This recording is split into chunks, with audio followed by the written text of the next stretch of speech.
Hey buddies, welcome to AmassGames. My name is Simon. Today we're going to have setup, play and review for the game Super Skill Pinball Holiday Special. Now I previously played another game which is the original, I think it's called Ramp It Up. There's another one, it's actually I think 3 plus including a Starship, what's it called? Star Trek edition. This has 3 different holiday specials. We have Elf, I've played through Elf, I've played through National Lampoon's Christmas Vacation, and there is a Christmas story as well. And if you flip them over, you can help work towards whichever one you're looking to play. The easiest is Elf, but I'm actually going to show you Christmas Vacation in this instance. So I do recommend you start off with Elf and just give you a brief overview on what you want to be doing in this game. This is a game all about pinball. I must admit, in terms of the review element now, it is very pinball-like. If you do like pinball, I think you're going to be very impressed with this. And the designer himself has talked about this game and trying to do a pinball game for a few years on the Ludology podcast, which he no longer presents. So here we are. We are now set up, and I've already got the respective elements. So we've got ourselves our little pinball, and it's going to start here in this instance. Just to let you know, on the other boards there is a slight variation. So for example, if you wish to play the Elf board, it's going to show you where you're starting, and also, for example, how many rounds you have. In Christmas Vacation, it's just 1 round. You're going to need a pen. You're going to need 2 dice. You're going to be picking one of them. This isn't just a solo game, although I have most recently played it solo. It is 1 to 4 players. It takes about 45 minutes, ages 12 plus. So this is by WizKids. You're going to roll the dice and do whatever it states. In this case, you're able to move wherever you need to go to. So this is going to start falling down. Wherever you go to, it's going to keep on falling down. Aim in the game is to get the high score, obviously beat your own score in a solo game as well, and there are a few challenges you can go towards, such as various achievements, 10 bumper boxes without leaving the zone, scoring a swimming pool, whatever it might be for the respective different scenario you're playing. The game will end when your bumpers are full, but there are ways to reset them. I am aware I have zoomed out quite a bit for this one. I might be able to just tap it in a little bit. Let's see if I can bring it in a little bit, but yeah, let's do it to about that. So we're going to be slightly out of shot, but wobbly cam going for a second, but hopefully that helps bring a few things into perspective. So we've rolled our dice. Where can we go? Now it does state for this particular one a starting location, such as going to the boss or going somewhere else, and I'll talk to you about that top board as well. Scoring is over on the top left, so if you get more than 100 points, there are various elements you can go to. We have nudging and we have tilting, which I'll talk to you about as well.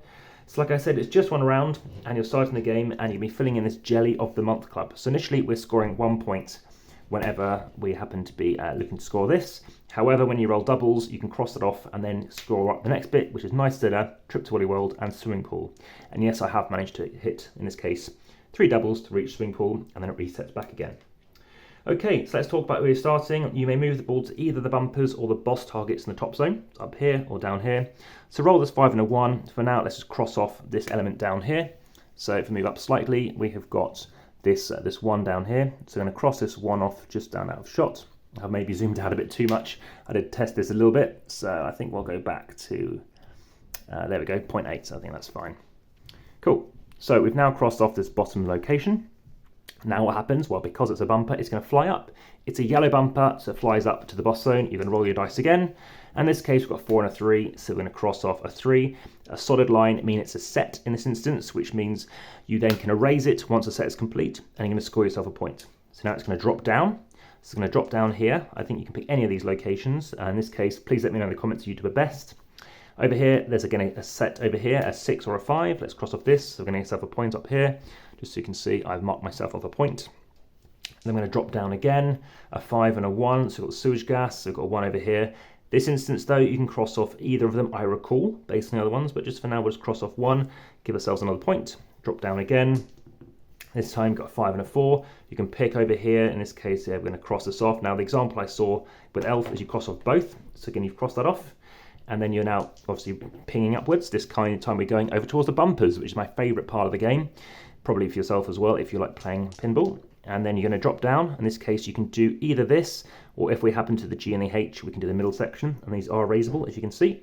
So crossing off the 4, and then these can bump up again. We have 2 3s, so now we do circle that. We can cross that off, but I think it's fine to leave as it is. A 3 and a 3, well, yeah, we're crossing this off. It can now jump. Let's see what we want to do.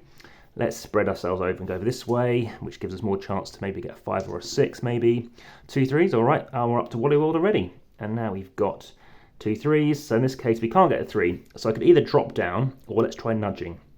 So we want to increase this, let's say, to a 5 to keep in this direction, or A 5 might be too much. Let's just nudge up to a 4 just to complete this one.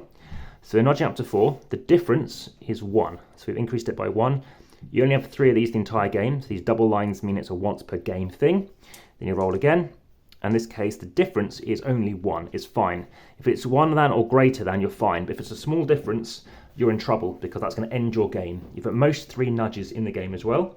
And if you look at page 10 of the rules, there are examples of solid lines are usually in a set. Dashed lines, you arrange the box when the round is complete, so you raise it. And double lines do not raise this box for the rest of the game.